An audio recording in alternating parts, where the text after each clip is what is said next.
Teach me your ways. I love that comment. I really appreciate that. It's very, it's very awesome.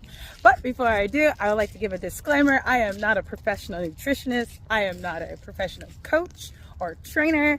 I'm just suggesting things that work for me and might work for you. Right now, I am intuitive eating.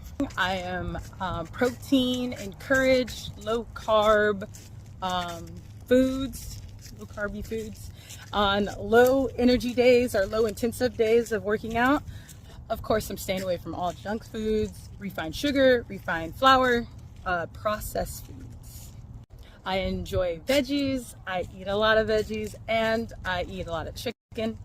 But know that what works for me may not work for you. So you need to find a diet that's going to be lifestyle encouraging, biologically sound, and psychologically sound for you. But these are the tips that I use. The first thing you want to do is find out what your daily calorie expenditure is. It's a calculator you can look up on Google. You put in your height, your age, your weight, how much you work out during the week, if you work out at all, if you don't work out at all, and how intense it is. It will give you your daily calorie expenditure. It'll tell you the calories that you're supposed to be taking in for your workout. It'll tell you the amount of calories that you need to burn fat, and it will tell you your maintenance calories. So if you eat less than the amount your daily calorie expenditure is, you will start to lose weight because your body is exerting that calories from your body.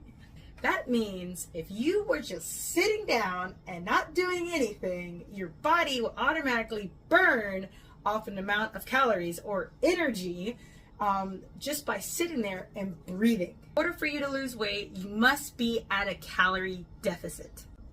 So I switched clothes because I have to work out. When you work out, when you lose weight, you have to make it a priority to lose the weight, to get in shape, to get healthy.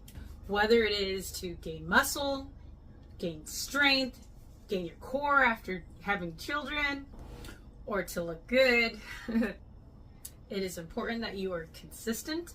It is important that you warm up, cool down, and do the meat and potatoes. Then take a moment to think what you really want to work on, what your body and fitness goals are. It's your abs, your butt, your thighs, your arms, your strength. Then find resources and materials that are going to tone those areas, work on those areas, strengthen those areas. What do I mean about the meat and potatoes? So I trained in jiu-jitsu, I trained in boxing, well, conditioning boxing, and of course I have done workouts and Zumba. What they all have in common is a routine, okay? So an hour class in jiu-jitsu, all right? For the first 15 to 10 minutes, you're gonna warm up. You're gonna do some jump rope, you're gonna do running around, you're gonna do some drills. Now for the meat and potatoes. For the following 30 minutes of your hour exercise, you are going to push it. You're going to do your routine. You're going to do your exercises. You're going to do some technique. You're going to do your dance. You might have 3 dances in there in Zumba. You might have 4 techniques. You're just going to go around with your partner and do the meat and potatoes.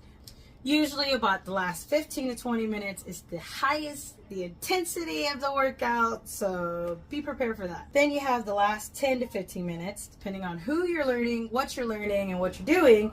You're gonna either do a cool down, stretch, all that good stuff, or you're gonna roll around on the mat with other opponents. So if you're not accustomed to sports and you haven't really worked out, use the first 10 to 15 minutes to warm up your body, do some core exercises.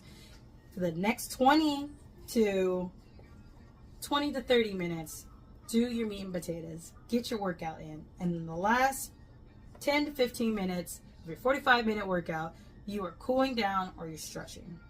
And if you're in jiu-jitsu, you're rolling around with all the blue belts, brown belts, and black belts. So you already know being at a calorie deficit loses weight. So that you don't drink your calories. Drop the sodas, those high sugary, beautiful coffee drinks that I love. There's so many resources out there. There's a variety of foods that you can enjoy and eat. You will never really deprive yourself. There are protein bars that taste just like candy bars, but they're better and they give you that energy, they give you that protein that you need for your body. If you are a beginner, you don't know where to start slow. Listen to your body. Take a walk, 45 minutes a day. I have the worst knees right now. Walking right now is very great for my knees. Look into buying a trampoline. There's science behind the trampoline about the less pressure on your joints. NASA's getting into the research of it for their astronauts and being on space shuttles. So it's really interesting and fascinating. Take one day at a time.